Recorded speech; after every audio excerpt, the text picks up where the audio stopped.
So here's my tribute to Whitney Houston. Well, I do miss her so. So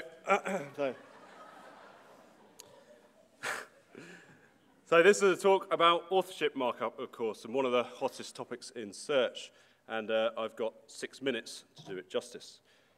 I'm James Carson. I'm a digital marketer at Bauer Media. Bauer are the largest privately owned publisher in Europe. I work on content strategy for brands like FHM, Heatworld, and most of all, Grazia. You can tweet me at Mr. James Carson, or check out my blog, jamescarson.co.uk/social search. And on that blog at the minute, you'll find out that we're hiring. So if you're an SEO executive or web analyst looking for a second job, please do speak to me. I'll be in the bar tonight and probably tomorrow morning. So let's kick off. If you think about search rankings, they're really quite anonymous. Before Search Plus Your World comes around, there aren't really any people signals behind the rankings. While SEOs know what influences rankings, the average man on the street doesn't really. I asked my housemate Tom, he doesn't know, and he doesn't care. Well, what's wrong with that? Well, because Google over-relies on links, and its PageRank algorithm has become rather too easy to game the system. SEOs can build links, or they can simply buy them, and it's rather difficult for Google to police. SEO and Google are playing a game of cat and mouse. Of course, we've got some new signals on search results at the minute, such as social shares, but link building is far from dead. Social shares haven't replaced link building, they've just added to the algorithm, but the algorithm has got a little bit more complex, but Google still needs to do more to clean up the system.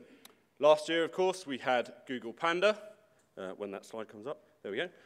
And Google Panda basically kicked the arse out of crappy amateur content, I must say, that are user-generated content in the back end of the search results. And it was great for us because we're seen as an authoritative publisher by Google, and our content, zipped up the search.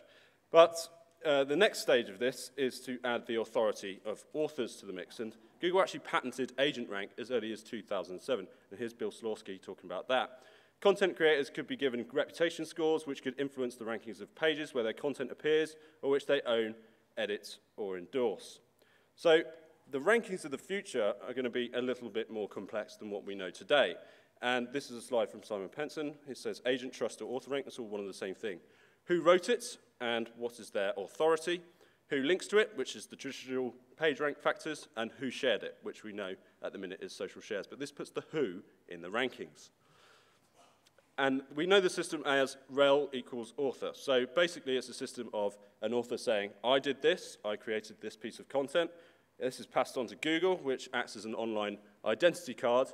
And then Google passes that information back into the search results and ranks accordingly. Implementation is really rather easy if you're working on WordPress. If you're a single-person blog, you can just link straight from your name stamp to Google+, using the rel equals author parameter, and you must use plus in the anchor. Edit index.php and single.php and insert a HTML link instead of PHP the author. Then you link back to the home page on Google+. On bigger sites with multiple authors, Google says to verify by email on every page, but I don't really want journalists getting hustled by SEOs, so I've added search engine land's way of doing it, which is to say name stamp, this is rel equals author to a particular profile page, and that profile page then links through rel equals me to Google+. Google+ then links to the home page. What's it do? Well, I'd love to say that it's given me a 600% increase in click-through rates, but there's no real evidence for that at the minute. Basically, it creates a snippet on the search. If you really want to test it, you could use Tom Anthony's SERP turkey tool, but I'll just use my intuition and think, it's great. What will it do in the future is potentially more important. So if an author produces a piece of content like an article, that gets linked to and shared, that contributes to their author rank. If they also interview someone or create a piece of video, and that gets shared, or they create some multimedia like images or infographics, then that could contribute as well, as long as it's got the stamp. If they post a comment and that's plussed up a lot, then that could contribute too. Now, there's ways of measuring this already. I use Piracy on Grazia, and this is a system for creating league tables of authors. So you've got author name, then the number of posts they produce, the number of social shares they have, and then how many page views. And Tom Anthony, again, has created the author crawler, which is free and available at that distilled URL. Basically, the system creates value for authors. So if you had the ghost of Joseph Pulitzer writing for you, you'd think you'd probably rank rather highly if you had a Google Plus profile, of course. But, you know, probably better than Katie Price. But Katie Price might be better in certain verticals because Joseph Pulitzer is dead, of course. So if we have Jess here from Carson, she's writing about fashion, then Google will probably see her as an expert and rank her up for queries around fashion. If Jess suddenly writes about football, Google's not so sure about that. So you can build up authority over time in particular verticals, but it's knocked down quite quickly if you give weird endorsements around. So this creates a problem for anonymous personas, and I think it creates a problem for agencies, quite frankly, because basically, if you create anonymous personas, then you're never going to get to a kind of expert level because people are going to want to talk to those personas once they get to the expert level. So anonymous personas, I think, are going to be quite mediocre. And the school of don't be evil thinking, piracy, I think this markup will go some ways to combat piracy because Google's been pretty useless at that so far. Basically, Google image search is a bin to take images from other websites, in my opinion. And this markup will attribute value to the original creators of that content. So, overall, hopefully it will be journalism back from the dead.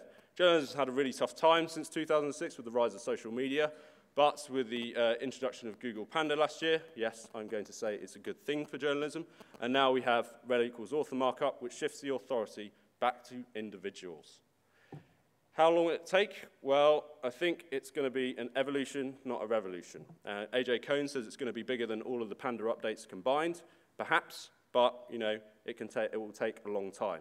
Google's only started really understanding the markup and even putting the snippets in the SERPs.